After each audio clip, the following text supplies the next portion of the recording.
पहाड़ों के बीच एक हरा भरा गांव था जहां एक बूढ़ा किसान रहता था। वह खुशी खुशी अपनी पोतियों और पोतों के साथ घर की ओर जा रहा था। एक ठंडी चांदनी रात में बूढ़ा किसान अपने पोते पोतियों को सोने से पहले एक कहानी सुनाने बैठा। बच्चे गर्म कंबल में लिपटे हुए बड़े ध्यान से सुन रहे थे। यह बहुत साल पहले की बात है। बूढ़े किसान ने धीरे से कहना शुरू किया।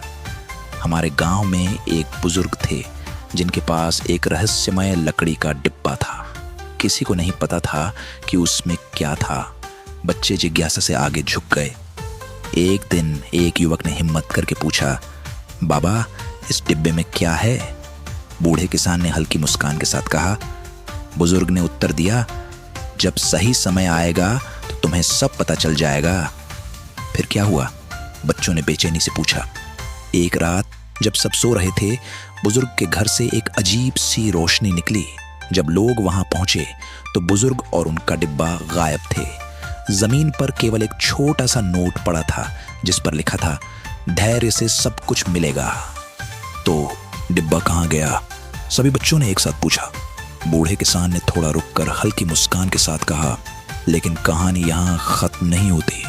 बच्चे सांस रोककर सुनते रहे। कई सालों बाद एक किसान अपने खेत में हल चला रहा था जब उसका हल किसी सख्त चीज से टकराया। उत्सुकता से उसने जमीन खोदी और वही रहस्यमय लकड़ी का डिब्बा पाया। फिर क्या हुआ? बच्चों की आंखें उत्साह से चमक उठी। किसान ने डिब्बा खोला और उसमें एक पुराना पत्र और कुछ चमकते हुए बीज पाए। पत्र में लिखा था, ये बीज खुशहाली और आशीर्वाद लाते हैं। जो इन्हें प्रेम और ईमानदारी से बोएगा उसे कभी भूखा नहीं रहना पड़ेगा। किसान ने बीज बो दिए और जल्द ही वहां एक हरा भरा बगीचा उगाया जो पूरे गांव के लिए ढेर सारे फल देने लगा। तब सबको समझ आया कि असली खजाना सोना या चांदी नहीं, बल्कि वह आशीर्वाद है जो सभी के काम आता है।